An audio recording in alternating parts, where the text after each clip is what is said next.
ม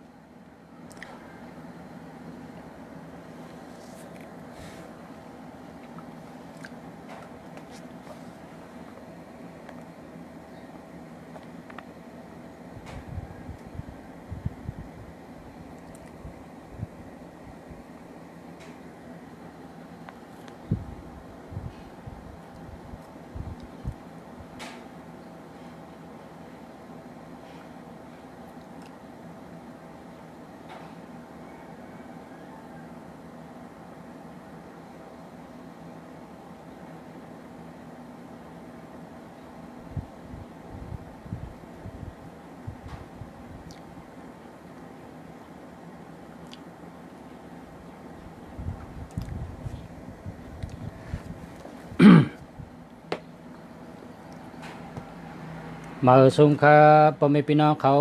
มาสงค่า พบทบเขาลุงเมืองหลีอยู่เมืองเจียงใหม่ค่ะ มาในเกาะตูตันเอาปับลิก3 จุ่มออกมาลาดเนได้ก็เขาน่ะพ่อแม่พี่น้องเขาใน3 จุ่มอันตี3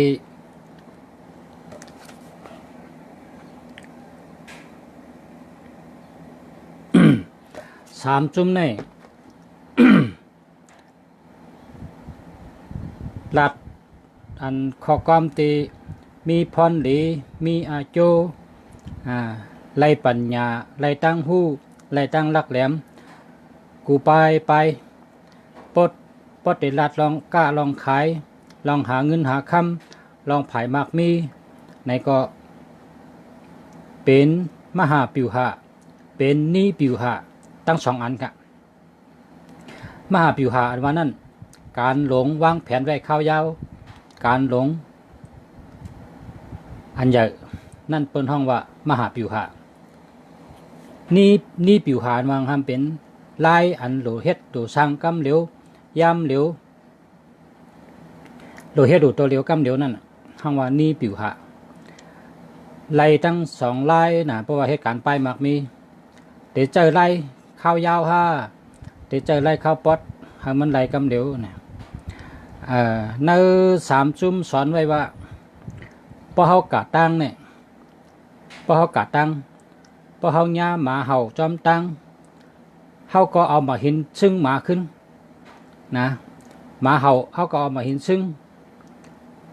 พอเฮ็ดจังนั้นได้ตั้งกว่าเฮานั้นมันถึงตีไรเสียปอก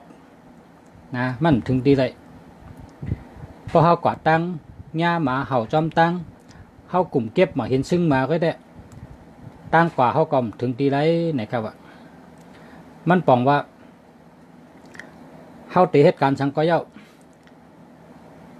เฮาเหตุการณ์ปอเปิ้นมาขัดขวางปอเปิ้นมาเสดเนปอเปิ้นมาย่าเส้นตังเฮาย่าตังยังอันเฮาพอเฮากลุ่มกะอุบซ้อมก็นั่นก็ได้เซ็งข้าวยำหลายๆก้อย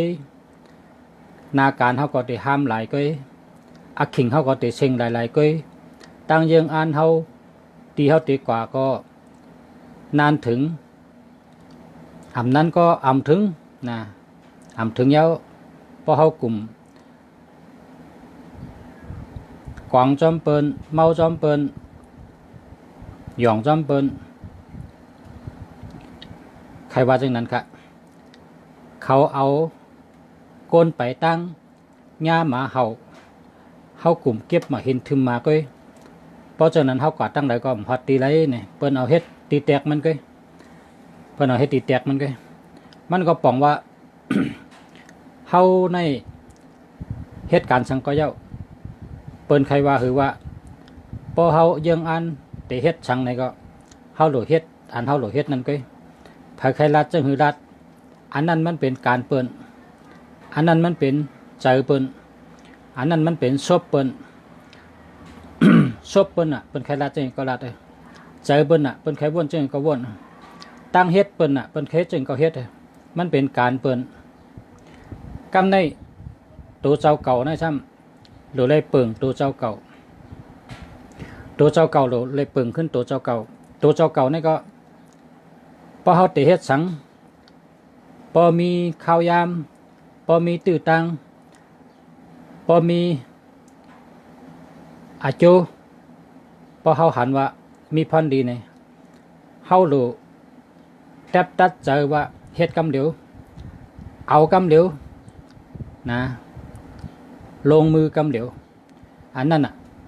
เป็นคนแก่เป็นคนแก่คนในเหตุการณ์มากมีในพอเขามากมีโหลไรเป้ตูเป้เจอห้างก้อยก็เร็วอำโลทำเพออำโลอุบเพออำโลตึงปังเพอเพราะว่าเขาฮู้ว่าลงอลังเตลัยเม็ดลงอลังเอาเตลัยเม็ดเพราะชื่อว่าเพราะกะขายเตลัยเม็ดเพราะเขาฮู้ว่าเตลัยเม็ดเขาหลุดเน็ตชื่อกำเดียวหลุดเน็ตเท็จกำเดียวมังก็ในเพราะเปิ้นว่าเฮ็ดไหนในเลยกินเฮ็ดไหนในอาเม็ดนำเนี่ยจ่องได้เฮ็ดแน่เพราะเปิ้นถามจังไหน ก้นหมังก็ฉันว่าเขาได้เมื่อถามเมเขาก่อนเขาได้เมื่อถามใต้ก็เขาก่อนเขาได้เมื่อถามพี่น้องเขาก่อนเขาได้ถามก็นั่นก่อนลาดกับจังนั้นเพราะเป็นจังนั้นแน่เจ้าเก่าก็เหตุการณ์สังก็เยอะมันก็ถึงตีแหละก็เปิดเจ้าเก่าเป็นคนอำเปโตโหเจอเจ้าเก่าใส่เจอเจ้าเก่าออกเจ้าเก่าโหลเลยเป็นเจ้าของมันโหลเลยฮัดแทบตัดเส้นใจก็เหลียวก็อำโหลเอาเปิ้นว่าเพราะเขาเอาเปิ้นว่ามันปองว่าเขาเป็นขี้คาเปิ้นใจเขาได้ปันเปิ้นเปิงปลายวนเขาในปันเปิ้นเหยียบตั้งเฮ็ดตั้งสร้างเขาในเป็นเครื่องมือเปิ้นเป็นเครื่องมือเปิ้นก็เพราะฉะนั้นพอเขาฮู้ว่าลงอาล่างเย้าเตเมียดเขาก็เฮ็ดกำเดียวใน3จุ่มในสอนไว้พอได้เฮ็ดการมักมี10ข้อพอได้เหตุการณ์มากมีเนี่ยมี10ข้อตื้อกำ10ข้อเนี่ยแต่เป็นคนมีกำใน3จุ่มในพอได้เหตุการฮักเจอจัดวันเมืองก็ตัวเอาใน3จุ่มใน3จุ่มในเขาเฮ็ดหนีไว้ว่าจุ่มหนึ่งเป็นจุ่มโจโฉในเป็นจุ่มอัน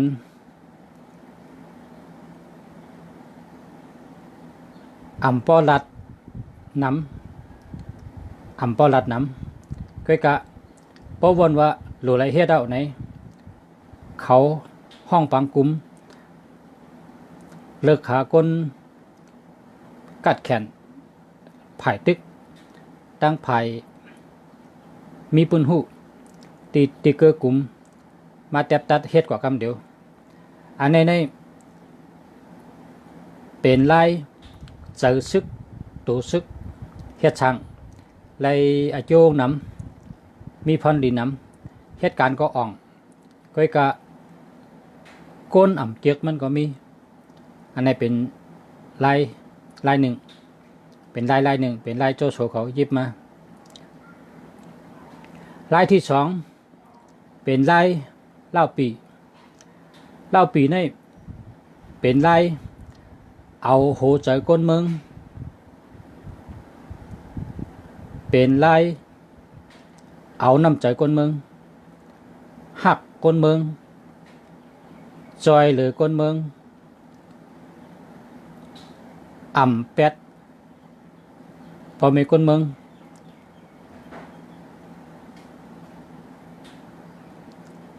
ลูกเมลูกเมเนี่ยลูกเมเนี่ยใจเปิงลงมันเล่าปีช้อนว่าปีน้องนะปีน้องเหมือนแขนขาปีน้องเหมือนแขนขาโผเมเหมือนเสือโคโผเมกันเนี่ยเหมือนเสือโคไงเหมือนเสือเหมือนโคอันเท่านุงนั่นไงโผเมกันก็เพราะฉะนั้นเล่าปีช้อนว่าปีน้องเหมือนแขนขาโผเมเหมือนเสือโคในการตึกซึกนั่นเล่าปีไล่จอยหรือปอเมก้นเมืองอันก้นเมืองมาจอมมันได้เอาตับซึกมันแกดเขตปอเมก้นเมืองเมมันลูกมันในปอยตึกแต่มันแต่ตัวเมมันก็เลยตายกันในปอยตึก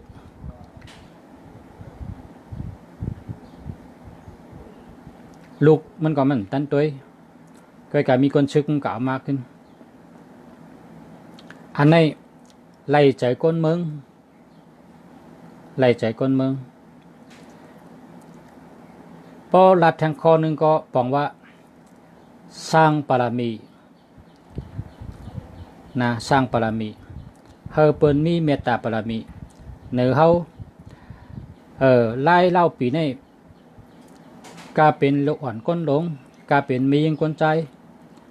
ยินจืงก็พอหักอ่ะยินจือว่าเล่าปีมาในจำปอหับไปหับตอนก้นเมืองหักปอเมก้นเมืองหัก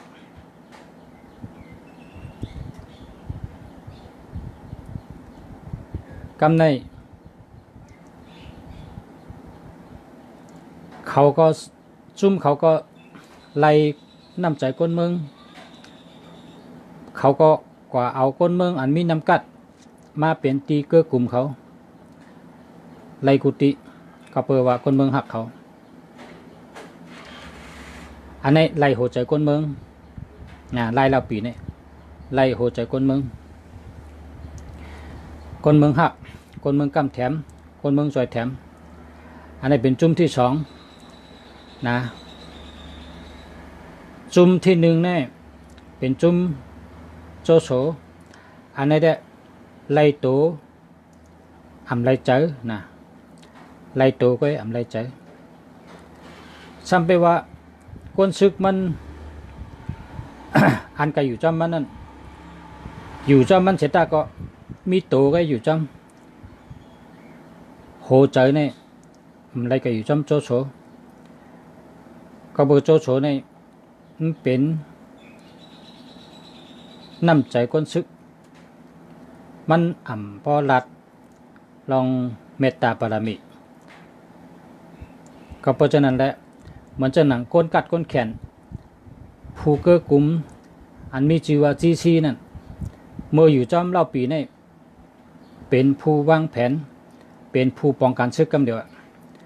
เป็นก้นหมอป้องกันหมอจัดการหมอวางแผนการซึกกำเดียวใกล้กับพวกก็อยู่จอมโจโฉนี่นั่นตักเซงมีแต่ตัวอยู่จำใจมันเฮ็ดปันสังให้มิวนั่นมันไล่ใจไล่แต่ตัวก็อันนี้มันแตกต่างกัน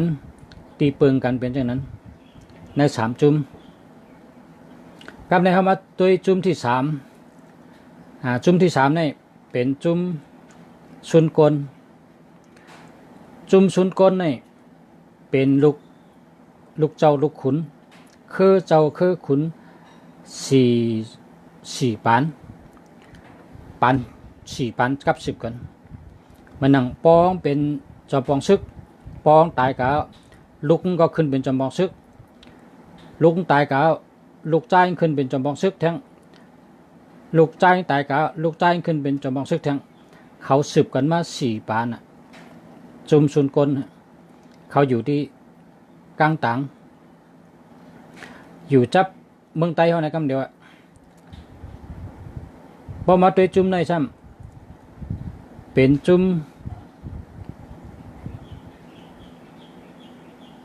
เจ้าปีญานำการศึกเจ้าการเมืองนำการศึก เฮ็ดค่ะการซึกในเขาตื้นใจเขาใจการเมืองนำหนาพอมีพรดีเฮ็ดก็พอมีพรดีเฮ็ดก็แล้วก็ชุนก้นในไรตีอยู่หรือมีตีอยู่แคมตีมันมาอยู่มาเช่าในมีเมน้ำล่ำหอบไว้ตายันสูดได้เขาตึกตื้นมีไฟตึกเลยก็บัวเป็นน้ำหลงเป็นน้ำใหญ่น้ำหลงตาที่เขามาหาเขาตาที่เขามาช่วยเขาโดยไรมีเฮอนะโดยเป็นเฮอลงก่อนคนชึกเขาก็กัดแขนเขาเปิดเมืองใดหลีแผ่นดินปฐวีก็เป็นใจเขาพอเอาความสามข้อเนื้อสามจุ่มในว่าได้จุ่มโจโฉผ้าผีจ้อยก็แปลว่ามีเจ้าหอกคำอยู่จำโจโฉไว้พอโหลเฮ็ดสังในก็โจโฉหลัดเจ้าหอกคำที่สั่งลงกายตอกจุ่มเฮ็ดในกูเมียวในแผ่นดินเมืองเขนนั่นกำในจุ่มเล่าปีซ้ำไรเก่งจิ๋วเป็นตีตังเก่งจิ๋วซ้ำเป็นเมืองเขาเมืองน้ำเขาห้องว่าเมืองอู่เขาอู่น้ำตีมีน้ำลิ้นหลีมีเขามีนามีตรงนามีเขากินเชิงซ้ำเป้าเลยส่งขายเป็นเมืองเขาเมืองน้ำเล่าปีซ้ำไรอุปเปิงเมืองเขาเมืองน้ำแลไล่โหใจก้นเมืองจุ่มสามจุ่มชุนก้นซ้ำเป็น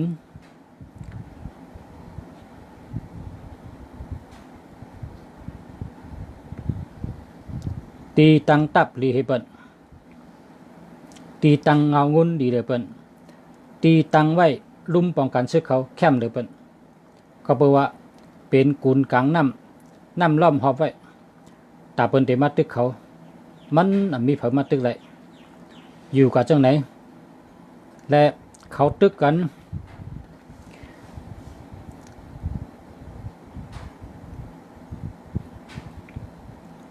เมื่อปานเขาตึกกันในสามจุ่มเนี่ย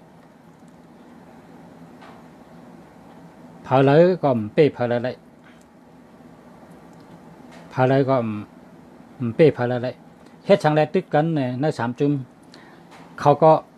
พอถามว่าเฮ็ดช่างแรเขาตึกกันเขาเป็นเคหนังการแห้งเขาตึกกันเขาก็รัดว่าเขาเตเฮามีลองพร้อมโฮมเฮาเป็นมาจุ่มเดียวหมู่เดียวว่าจังนั้นน่ะเฮาเป็นมาหมู่เดียวจุ่มเดียวจุ่มโจโฉเขาซ้ำเก็บซึกเขจู้ซึกอยู่ใต้กำสั่งเจ้าหอกคำปอลาดสังปอชนตุ่มก้นเมืองกะหือโดยว่ามีเงาลายหลุดเลยซิมเป็ดจุ่มเลยไหนก็อยู่ที่เวงหูโตเหรอ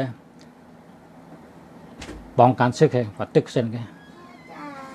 ยากกินขนม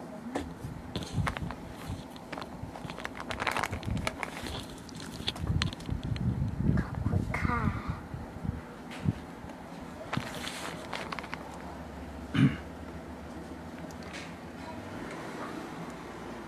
กำใน จุ่มเล่าปีในช่ำเป็นลูกใจคือขนมคำพอกำไตเขาก็ว่าไข่แสงพันคำเงินเจ้าคือขุนไข่ผ้าแสงเมืองเป็นเจ้าคือขุนขนมคำหั่นมันใจช่ำไหลมาเกิดในวันนอกก็แปลว่าลูกใจขนมคำนั่นมาเอาสาววันนอกเพราะเอาสาววันนอกให้ก็อยู่วันนอกจำเมเขาพอเล่าปีเกิดมาก็เกิดวันนอกเลยเกิดในวัง มันเลยเกิดในวังหอพอเล่าปีเกิดมาก็อ่ำหึงอ่ำนั้นปอมันก็ซ้ำตายปอมันซ้ำตายเป็นหลานคนที่18ก็ที่18ของเจ้าคือขุนหอคำหั่นเขามันก็คัดเจอปกป้องเพราะว่าตัวเก่าเนี่ยปกป้องจัดปานตัวเก่าเนี่ยให้เลยขึ้นเป็นขุนหอคำนั่นมันก็คัดเจอสอนไล่จึงสอนไล่แล้วสอนไล่หอกไล่ยื้อกลางยื้อโกงไล่หอกไล่แล้วไล่ค่อนสอนกูมิวเพราะมันสอนหมอเนี่ยมันก็เหล่วันเหล่เมืองหาได้ก็ได้สิหนังฮือเตญาก้นอันมีปลายว่นเหมือนกันก้นอันมีต่างเยิงอันเหมือนกันก้นอันมีเจอหักเจอจัดแผ่นดินบ้านเมืองเหมือนกันคัดใจหามาต่อถึงอาศัก28พอถึงอาศัก28จู่ก็ดีกันเลยไล่กะคบกันดังเตียวหุยนี่เป็นสัตว์เทนาการเตียวหุยนี่เป็นหุงเหล้านะหุงเหล้าขายเป็นเจ้าของกอมมานีขายเนื้อหมู เฮ็ดเนื้อหมูขายหน้ากาดเนื้อเมืองเป็นเจ้าของมันคำเดียวเตียวหุยนี่เป็นสัตว์เทเขาคบกันตั้งเตียวหุยและคบกันตั้งกวนอูนี่เป็นคนมีใจเมตตาตะลาเพ่งเป้งเป็นคนยิบมันลองตะลาผ่ากลางว่างครึ่งลองอ่ำเป้กินเผาลองใจตะลาเพ่งเป้งน่ะคนอูเนี่ยยิบมัน มีกติจะลองศีลธรรมความกุบอกได้เขาว่าจอมตะลาหมันแมนในcáiคำว่าศีลธรรมมันมีใจตะลาเพ่งเป้งใจตะลาหมันแมนคนมีอย่าเป๊ะๆขึ้นก้นผ่านพาเลยก็อย่าเป๊ะๆกินกันจังนั้นมันเกี่ยวลองอ่ำเป้กินกันนั่นเป็นห้องว่ามีใจตะลาเพ่งเป้งคนอูในเป็นคนผิวหนังเหมือนหนังหมักคอนั่นน่ะหน้าแรงกำตัวคิงสูงตัวใหญ่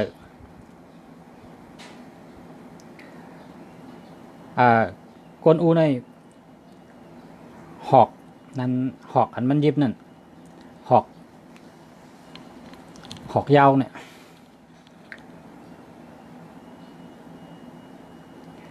ดังนักมันมี82จัง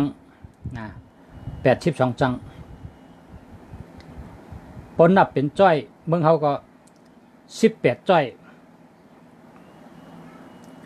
หอกมันนะก็เป็นก้นตัวใหญ่ตัวสูงก็หอกมันก็ใหญ่นักกันในเขา3ก็ไล่อุบแมนกัน เมื่อนั้นก็เมืองเขในไตเฮาก็ลูกพื้นก็ไตเฮาก็นำก็บอกไตเฮาอยู่ในเมืองเขนำไตเฮาก็พร้อมกันลูกพื้น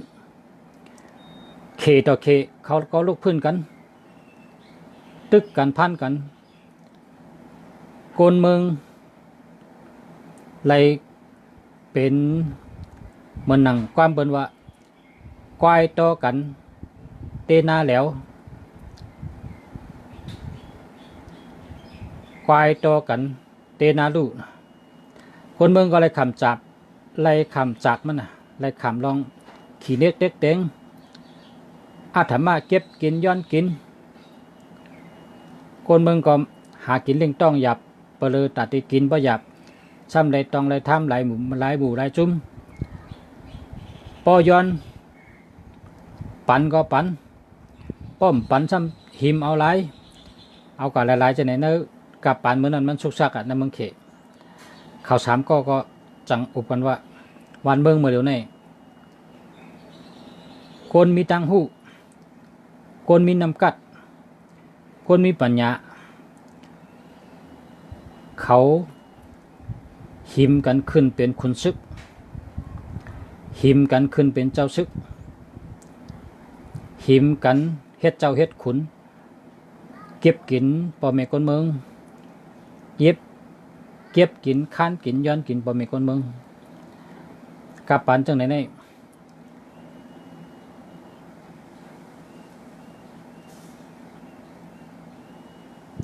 เฮาโหลเอาเงาลายมือเดี๋ยวนี้โหลเอาตื้อตั้งมือเดี๋ยวนี้ก่อตั้งภาวะตัวเก่าเฮาจุกเนื้อผาตินตัวเจ้าเก่าได้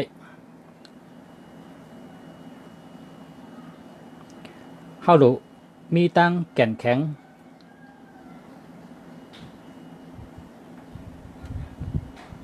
ก่อตั้งมุกจุมขึ้นมาหางก้อยเฮาไหลพอวันใดวันหนึ่งซึกลายหมู่ลายจุ้มซึกลุกพื้นตั้งน้ำนั้นก็คนชุกยงอ่อนเก้าตั้งน้ำในเพราะว่าตึกเขาก่อยเย้าในเนื้อกะลายหมู่ลายจุ้มน้ำบ่เป็นตาในเพอเราได้เป็นขุนเพอเราได้ขึ้นเป็นเจ้าเขาก็ยังไปฮู้ก็มันอ่ะเขายังไปล่ามได้ว่าเพอเราได้ขึ้นเป็นขุนก็เพราะฉะนั้นแหละเขาก็อำโลเป็นข้าเผอเขาโลอยู่ที่โหใจเขาออกเขาไปวนเขาแห้งตัวเขาแห้งตีนแห้งมือเขานำกัดเขาก่อตั้งขึ้นมาตับซึกอันหนึ่งเราปีลาดจังนั้นเตียวหุยก็ว่าเพราะฉะนั้นเขาโลเฮ็ดจังหือละเล่าปีก็ลาดว่ามีคนก็หนึ่งมีผู้ใจผู้หนึ่งเป็นเจ้าเจ้าเคอขุนไข่แสงพันคำไข่ผ้าแสงเมืองคนใจก็ใน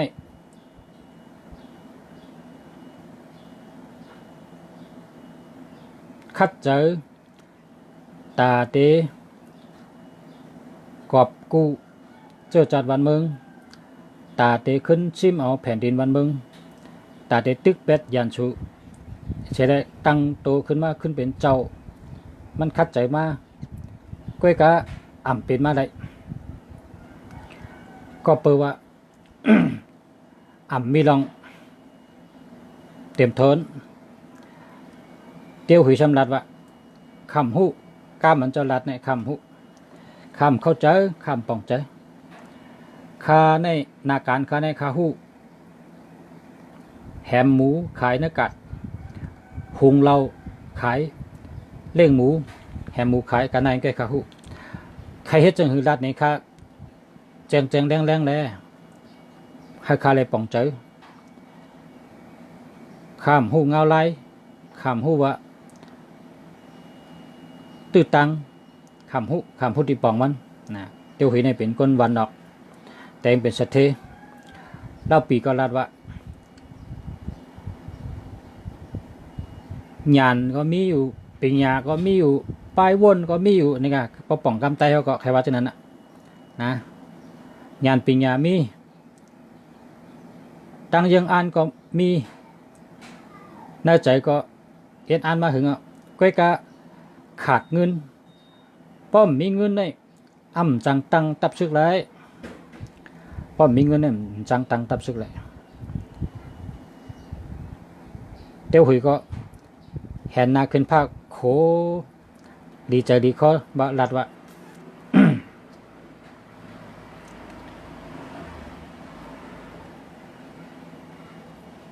ปอปีนะมันห้องว่าปี พอปีแล้วปี เตเหตุการณ์ลงนี่เขาคามีเงินคำเขาคายินดีเตเอาเงินคำคันนี่กำแถมเฮาปีเฮาไรเหตุการณ์ลงอ่องไรพอเล่าปีไรยินเช่นนั้นก็เล่าปีก็ตุ้ยนาเตี้ยวหุยเฉยขึ้นถามว่าเจ้าลัดเตห้าเตี้ยวหุยก็ตอบว่าคำยำลัดเล่นเสปอก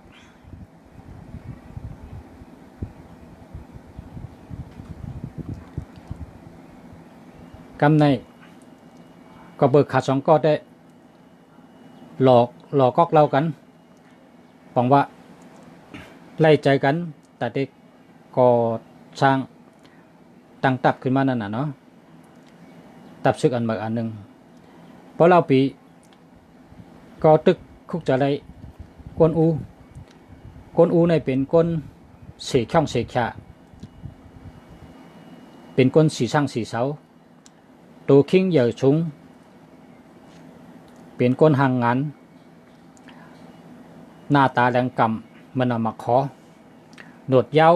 เป่งอกขนแก้มยาวป่นกลางขนตายาวเบอหูยาวเป็นคนอาช่างอลังสีช่างสีเสาเล่าปีจังลาดว่าไม่ตนเดียวอ่ำเป็นป่าคนเฮินเดียวอ่ำเป็นหมู่บ้านใดไม่เช่นเดียวอ่ำเป็นโคผืนหนึ่งพอเมื่อเล่าปีลาดจากนั้นออกมาก็เมื่อหนังผุยพัดตูหับตอนเย้าคนอูก็ลักแหลมมีไหวพริบสั่งคารวะยกมือคารวะลาดวะป้อมหลีจังสังวามหลีจังข้าก็เตยินดีเข้าโฮมเหตุการณ์จอมเจ้าปีตั้งช่องอยู่พอเราปีไรยินจากนั้นก็หลีอกหลีใจเจอมันเจอชื่อหลีอกหลีใจก็ลูกจุกไปกว่าตั้งหน้าสามอย่างยุกมือกะละว่าลัดว่าแคนโตหับลองกะละว่าขาเสกำว่าจังไหนเมื่อตึกกลมลงนั่นขาสองก็เตียวหุยแลคนอูก็เปือว่าคู่ว่าเจ้าเล่าปีนั่นเป็นเคอเจ้าเคอขุนเป็นเคอไข่ผ้าแสงเมืองไข่แสงพันคำเงินเจ้าเคอขุนหอคำหั่นว่าไหนแหละเขามีตั้งยุ่มยำว่าก้นเมื่อก่อนตั้งยุ่มยำก้นเมื่อก่อนได้ว่าก้นอันเกิดมาในวังเป็นลูกใจเจ้าหอคำเนี่ยเพิ่นว่าเป็นลูกเมืองนิกป่านส่งมาปันเนี่ยว่าลูกขุนผีขุนสังเมืองผีเมืองสิกยาเมืองนิกป่านส่งมาปันเกิดเป็นว่าฉะนั้นข้าจังก็ว่ามันป่นโดยกับแปดอีนึงอย่าไปเฮ็ดจังนั้นแนทกะอุ้มเอาเจ้าลาปีลุกขึ้นมาว่าอันน่ะอย่าไปเฮ็ดจังนั้นค่ะยาวก็จังมากินเราอุบกันต่อยาวก็เล่าปีรัดว่าสู่เจ้าสองก็เหมือนหนัง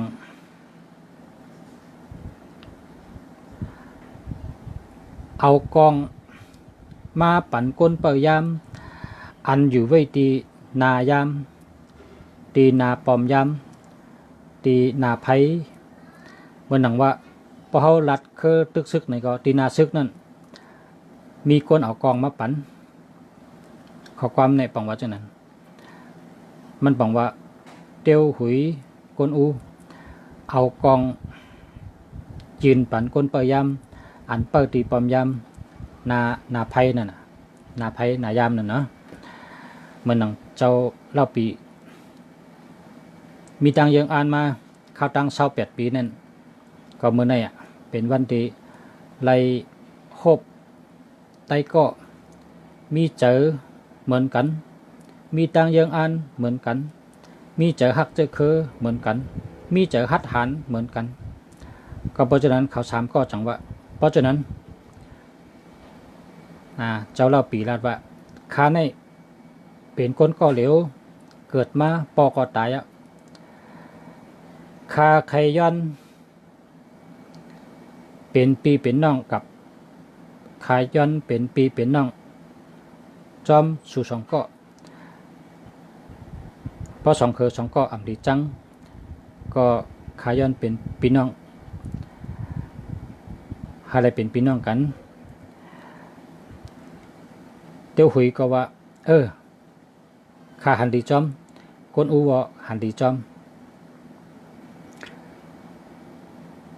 เขาจังลัดจิบมือกันเชฟว่าเขาเตเป็นพี่น้องกันเขาอ่ำไรเกิดวันเดือนปีเดียวกันเฉตาก็เขาไรตายวันเดือนปีเดียวกันเมื่อเจ้าเล่าปีลัดจังนั้นกวนอูเตียวหุยก็หลัดจอมเขาอ่ำไรเกิดวันเดือนปีเดียวกันก็เฮาเลยตายวันเดือนปีเดียวกัน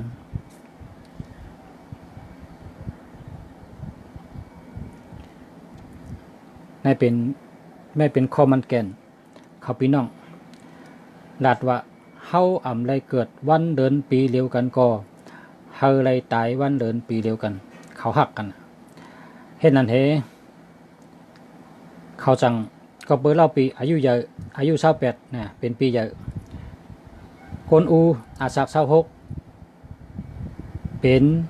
ปีแก้มเตียวหุยอายุ24เป็นน้องเดินน้อง3เขาตัวอายุเฮแลว่าเล่าปีเป็นปีเยอะคนอูเป็นปีรองเป็นปีตามเตียวหุยเป็นน้อง3เขาจังอุบกันย่อก็ยินดีมันหนังว่าโกนขุดลิ้นนะโกนขุดลิ้นโกนขุดทรายหญ้าก่อนคำเนี่ยว่ากามเขเขาว่าจังนั้นยินดีหมอกกะหือเนี่ยหมอกเหมือนจังหนังโกนขุดลิ้นขุดทรายไล่ขุดหญ้า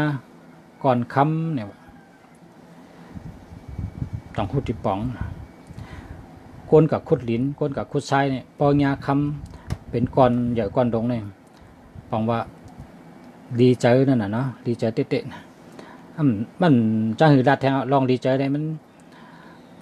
มันหนังยาคำในกล่องดินน่ะยาคำในกล่องทรายนั่นน่ะเนาะถ้าปีดัดเจนั้นเพราะฉะนั้นเมื่อพุกมาเขาจังหนังวันพุกมาเตี้ยวหุยก็ผิดหมอกคนในวันในปอกอันอยู่นั่นก็เตี้ยวหุยนี่เป็นสัตเทประหลัดก็มีคนวัน2 ปากไปมาเข้าโฮมเป็นสักเสหลักฐานว่าเขา3ก็เป็นพี่น้องกันเขา3ก็เป็นพี่น้องกันแล้วว่าเขาก็เฮ็ดเข่งเนื้อสนหมักมนตั้งหลังเฮินเตี้ยวหุยเฮียก็ไวเจวันเจาเมืองไวพระไวลิ้นนะไวพระไวลิ้นไวเจวันเจาเมืองพอไวเย้าก็ออกชนตุ้มเก็บซึกเหมือจู้หอมแห้งไหลมากล5 ปากกำในมีปอกามา2 เกาะกลกามา2 เกาะนั่นซ้ำเป็นกลกามาเพราะว่าเป็นกลกาในโหลไรปึงเจ้าปึงขุนการกล้าการขายที่ได้กว่าหลอดเพมาหลอดเพเมื่อนกลกา2 เกาะผ่านมาแต่ได้คำเข็ดแดนดินเมืองในเมืองเขาว่าพอเป็นเมืองใต้เขาก็เมืองนายเมืองกึ่งจะไหนเป็นเมือง ก็ตัดที่คำแลนดินนั้น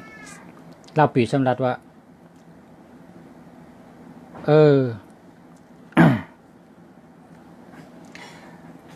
พอเขาใจสู่ในการค้าขายเขาได้รัดความแลกกันสองข้อพอสู่หับไรก็เขาได้จ่อยป้อมหับไรพอสู่อ่ำหับไรก็สู่กว่าก็เร็วสู่ก็เปิดเหมือนนั้นในโจรเหลืองน่ะเพราะกับญาติโจรก็มาเขาอันชื่อมาในเฮงตูสองเฮงตูในโจรเอากลับเป็นหมดมังปอกก็5 ปากตูโจรเอากลับเป็นหมดแกญาติโจรกำในเล่าปีก็ว่าเขาเด็กเปิดบันเปิดย่ามบันสูเขาสู่กล้าขายมาได้ดีๆก็กะครึ่งหนึ่งมาอันสูซื้อมาเนี่ยจอยหรือหมุกจุ่มเฮากำในก็คนกล้าก็ว่าดีเขาก็หลูจังนั้นนะเพราะว่าอะไรจังนั้นก็คนกล้าสองก็เอามา1 เฮงตัวนั่น1 เฮงตัวปันเล่าปีเขาเอาเป็นมาซึกเป็นตับซึกกว่าไรมา1 เฮงตัวไรตั้งไรเอ็นแห้งแถวน่ะไรมาทางเฮงคนกล้าก็ปึงซึกสมเล่าปีเขาพยายามปันเชียนตาสายตั้งกว่ามากล้าขายมาเหมือนนังเป็นก็ซื้อตีงกล้าขายตีงใช่เนี่ยเฮก็ตั้งกล้าตั้งขายก็เลยกล้าขายลีเล่าปีเขาก็เลยตั้งตับซึกขึ้นมาเลยซื้อเล็กมาเข็นเป็นหอกเป็นแล้วนะพอเข็นตั้งตับซึกเลยมาพอตับซึกเลยมีตับซึกก็สอนการซึกพอสอนซึกแล้วก็ซุ่มลูกพื้นอันมันมี2 จุ่มไผ่หอคำและจุ่มไผ่ก้นเมืองจุ่มไผ่ก้นเมืองนี่เขาเอาแผ่นเหลืองนี่มัดตีโหเขากูเกาะนะเอาแผ่นเหลืองนี่เฮ็ดตีไม้ตีต้องเอาแผ่นเหลืองมัดก็โหเขากูเกาะจุ่มแผ่นเหลืองเฮ็ดนั้นเสร็จแล้ว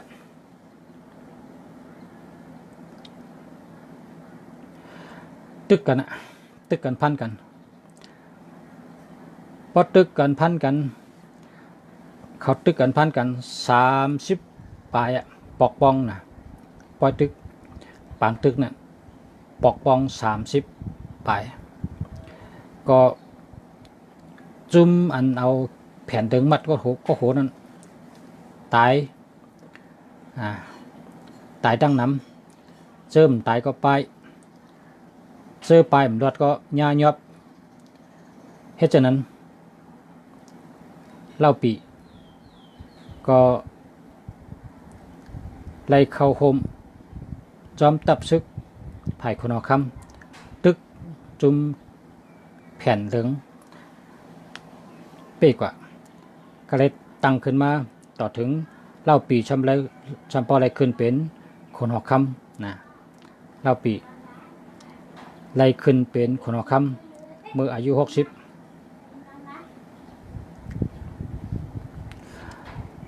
พอโดยในจุ่มเล่าปีในแต่เลยว่าเป็นจุ่มอันคัดใจปกป้องเพราะว่าเจ้าเก่าก่อตั้งขึ้นมาเลยนาแข้งเจ้าเก่าสันขาเจ้าเก่านำกัดเจ้าเก่าตั้งคัดใจเจ้าเก่าก็กะเจ้าเล่าปีในเป็นคนหมอลัดหมอจ๋าเป็นคนหมออุบเฮอคนเมืองซัมปออะไรลองเมตตาลองหรือมันหมอลัดน่ะมันจังกะลัดโกนกัดแขนอะไรมาตั้งน้ำมาอยู่หิมมันเฮแลจอยกันมันเมื่อนังก้นอันจอยกันมันมีหาเกาะเขาห้องว่าซื้อหาโตเนี่ยก้นอันก้นจากก้นแขนอันอะไรมาเนี่ยมีหาเกาะเพิ่นห้องว่าซื้อหาโตซื้อตัวที่1เป็นก้นอูน่ะตึกเมื่อไรก็พัมเป้เลยปอกซื้อตัวที่2เตี้ยวหุยในซ้ พอลองตึกลองพันในเจ้ากวนอูอามบะจ้าเลยกวนอูทางก่อนชื่อตัวที่3จูหลงนะจูหลงอำนั้นห้องจูหลงนะชื่อตัวที่4จูก่อแรง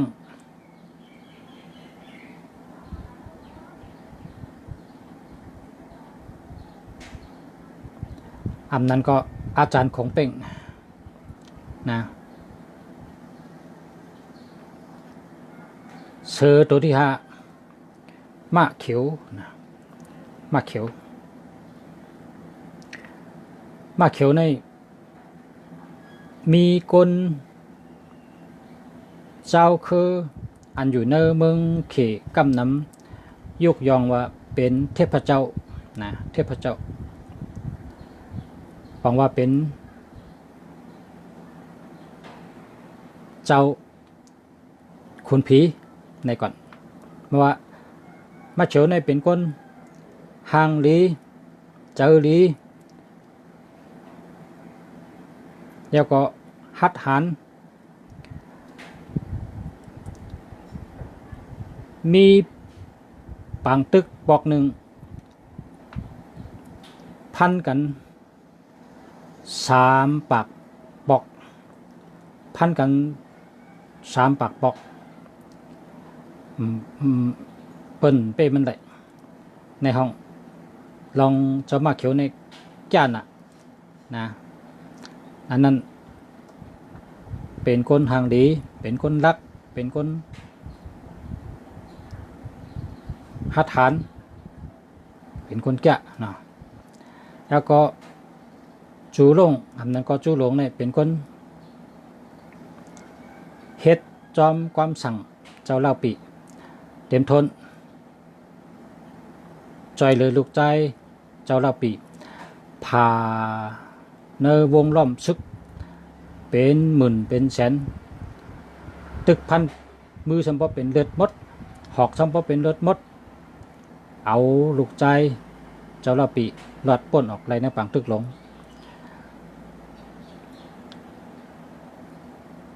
เจ้าเตียวหุยเป็นคนที่ป๊อเปิดนาซึกในผมเป้มันแหละ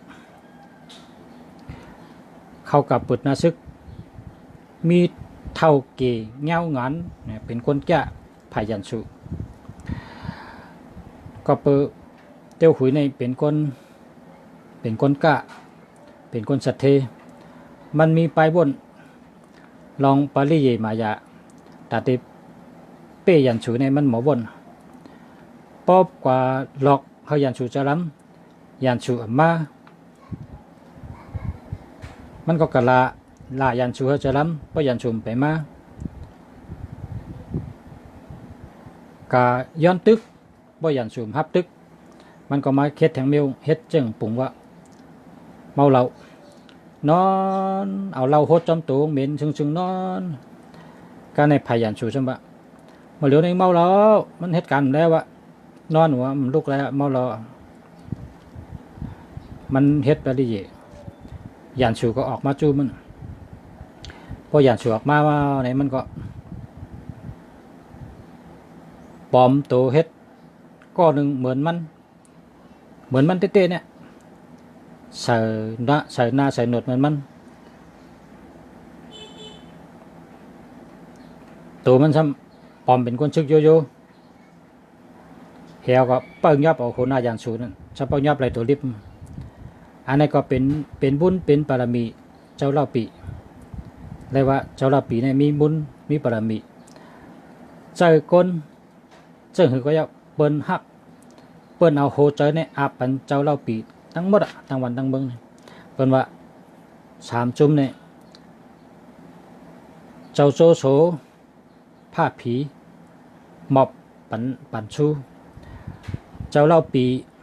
ก้นเมืองเอาโหเจอหมอบปันเจ้าชุนก้นแผ่นลิ้นเป็นตีตัง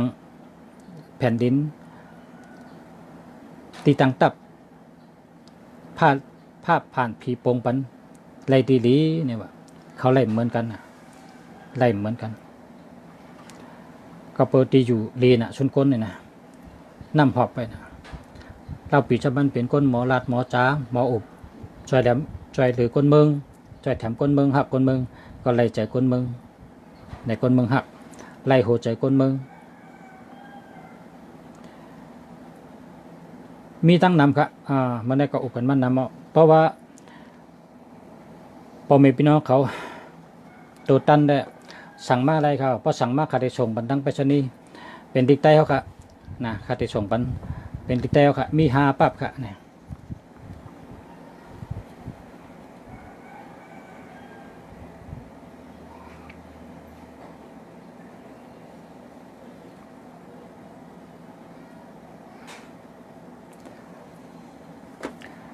ความตอบ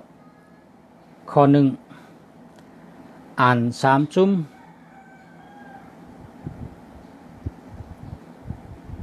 เดี๋ยวอะไรจังหือมีคนกองถามว่าในการนาแทง10 ปีคาดได้เป็นจังหือในเป็นความตอบอันขาวปันสู่เจ้ามื้อนี้แทง10 ปีตั้งแต่ในการนาเนี่ยเจ้าเก่าได้เป็นจังหือเหมือนคำตอบในกูก็ค่ะ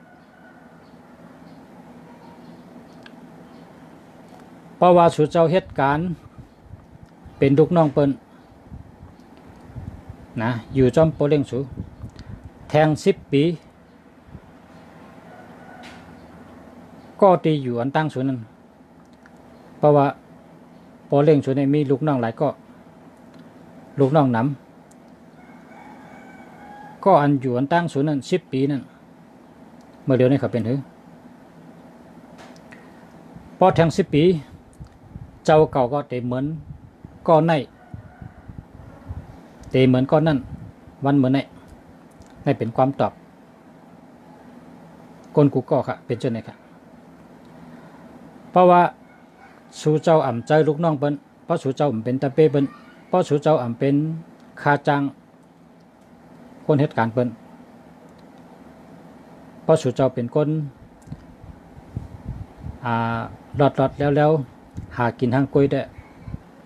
แทง10 ปีเตเหมือนหือเนี่ยความตอบมันก็เพราะสู่เจ้าอ่าน3 จุ้มนะแทง10 ปีสู่เจ้าเตลักแหลมมันหนังปับลิก3 จุ้มนะครับ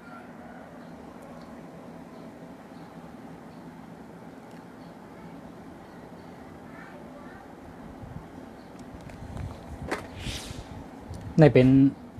ข้อความภูมิเป็นอย่างที่เขาเจ้าเพราะสู่เจ้ากับทำเสียเปตังเมื่อเราแทง10 ปีคาเตเบจังเนี่ยเมื่อเราเกี่ยวคาเตลีเมื่อเราคาเตเป็นสัตเทเสียเปตังนั่นมันลาดบันไลอยู่ก้อยกะเพราะสู่เจ้ากับทำได้ไรเพราะสู่เจ้าอ่ำเฮ็ดมันตื้นเป็นค่ะเพราะสู่เจ้าอ่ำเฮ็ดมันตื้นเป็นตัวสู่เจ้าโหลเลยเฮ็ดกูลองการปกป้องตัวเก่านั่นการหาปัญญาก็ลีการหาเงินก็ลีการลงอล่างก็ลีตัวเจ้าเก่าเฮ็ดจังกลายเป็นค่ะเพราะความว่าสู่เจ้ากัดทำแสบเปตังว่าเมื่อไรคาเตเป็นชัดเทแสบเปตังว่าปีไหนเตเป็นชัดเทเพราะสู่เจ้าคู่เหตุแหละถึงปีเป็นชัดเทก็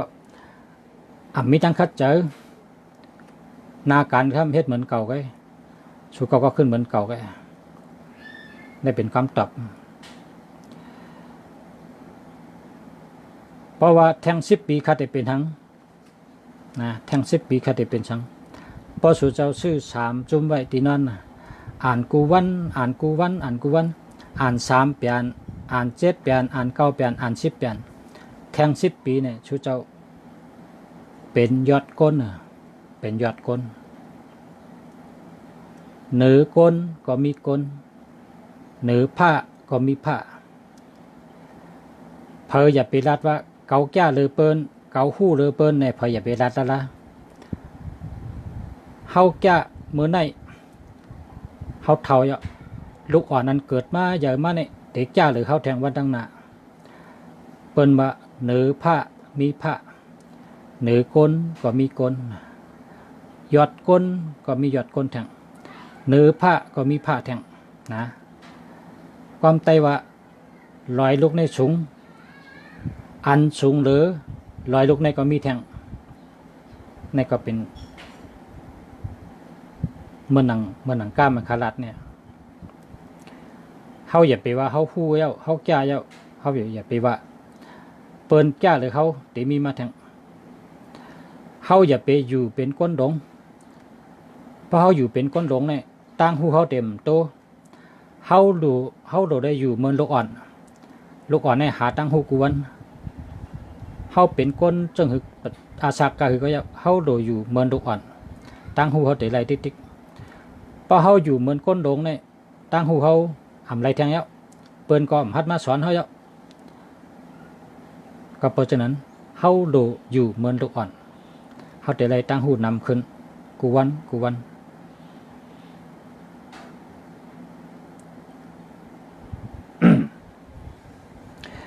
เป็นเช่นนี้พองค่ะ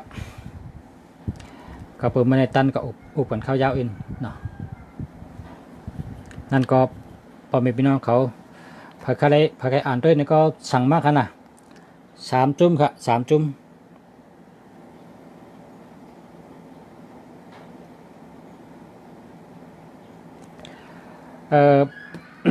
ศึกปืนไต้เขาขาก็มีปืนไต้ตอนกลางปืนไต้รายการปลายเมืองไต้ปืนไต้ตอนเจ้าปืนไต้แม่คู่เคอแสนแต่ไม่ยานปืนไต้อันบินปานเจ้าพระอุปเปิงวันเมือง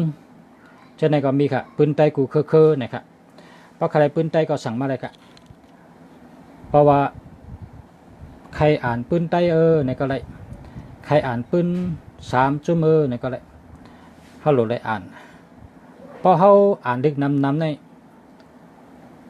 เหมือนหนังผ้าในพอเขาหลับมาเห็นกวนเนี่ยพอเขาโหลดเจอมามันง่ายค่ะผ้าพายใจอ่ำหลับเป็นวันนั้นอาทิตย์เปียงป่องว่าหัง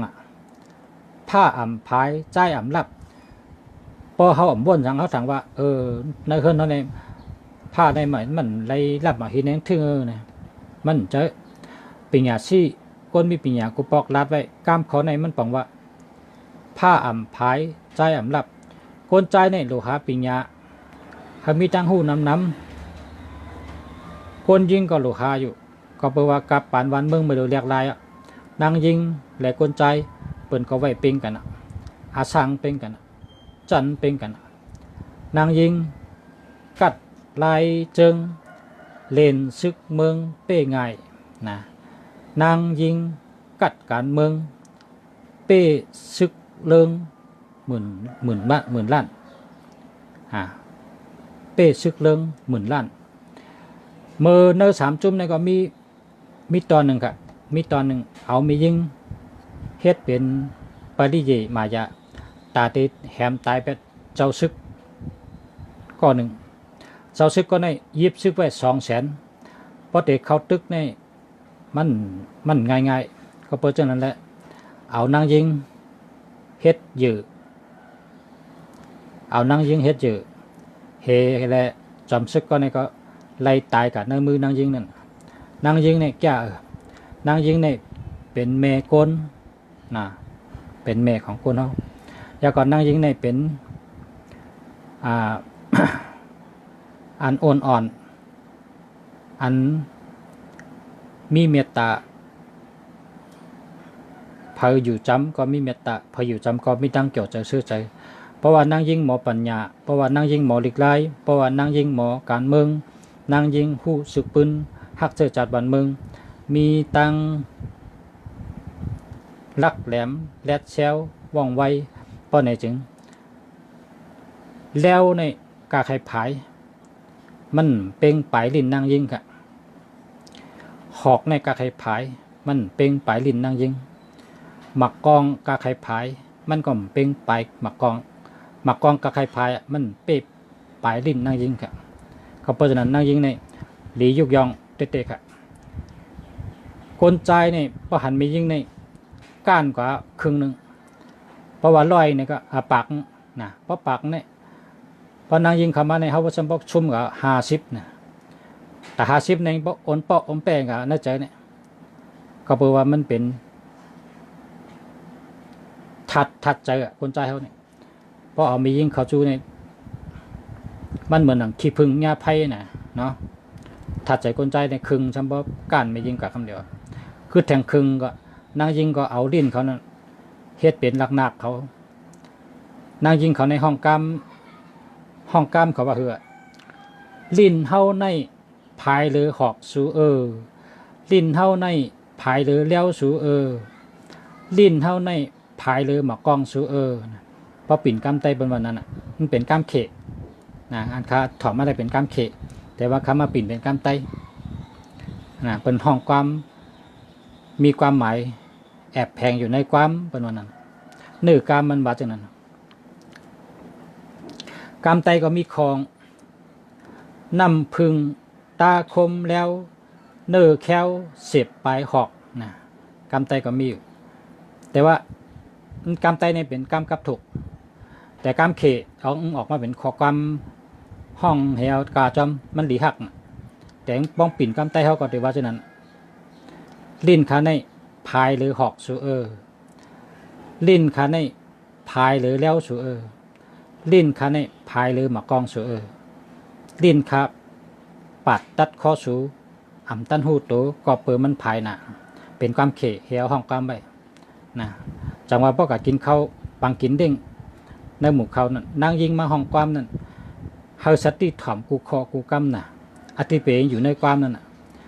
พอเปิดเพียงบอกกินข้าวในอย่าไปกะด้วยนาเต้ก็ให้อุบลอง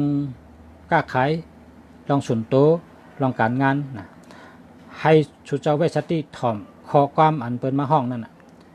ก็แปลว่าเปิ้นจางมาหมอความอันเปิ้นมาห้องนั่นพอคนซึกจุ่มในจุ่มผิดหมอกกันกว่ากินข้าวเนี่ยเปิดเดจางหมอความมาห้องเนินดื้อความอันก้อนนั้นมาห้องนั่นน่ะอธิเปยซ่อนไว้อยู่กันนั้นเพราะว่าเปิ้นไปเอาสูตายกำเปิ้นเมื่อจุ่มจอมตั้งเปิ้นไปยืดสูตายนี่ก็มีนักขอกำนั่นน่ะจังว่าคนกูก็ในดูได้อ่าน3จุ่มนะพออ่าน3จุ่มในลองปริเยมายาลักแหลมแผนซ่อนแผนอันเปิ้นวางไว้ซ่อนไว้เสริงไว้เงินมันการปริเยมายากุมิวนั่นเฮาก็สำขึ้นซ่อนได้แผนเปิ้นใส่มาจังเฮาก็ซ่อนได้ขึ้นนะเฮาได้ฮู้โตตันเปิ้นขึ้นเกแค้นได้ตอบแทนได้เพราะเปิ้นหางล็อกไว้เฮาก็หางล็อกใส่เปิ้นนะก็อ่านดิปืนไตก็เยาปืนเขก็เยาโหลได้มีไหวพริบในออกเฮาเป็นโตกำแกมแถมจอย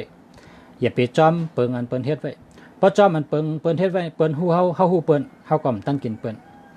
นะเปิ้นฮู้เฮาฮู้เปิ้นไก่หันตีนงูหันตีนไก่ไก่หันตีนงูหันตู้ไก่นะพอเฮาจอมในตำราโยเปิ้นก็ฮู้ว่ามันอ่านตำราอันไหนมันอ่านจ้ำอันไหนเปิ้นก็ฮู้ล็อกเฮาก็ฮู้ล็อกมันเป็นอันเหมือนกันพอเฮาอ่านเย้าเนี่ยเฮาต้องใส่เฮาไปวนเฮาเฮ็ดเปิงหังเฮาก้อยก็เป็นได้เร็วกันล็อกมันเหมือนกันก้อยก็เป็นแผนซ่อนแผนจากนั้นเฮาจังไปเป๊ะเป็นมาสงค่ะพอมีพี่น้องเขาค่ะกูก็ค่ะมาสงกูก็กูคนค่ะย้อนชูเฮยอยู่ดีมีเงินหังดีกึกปืนกูก็กูคนค่ะมาสงค่ะพบกันทั้งวันใหม่ค่ะมีพี่น้องมาค่ะนะอันไหนก่อนมีแขกมาค่ะ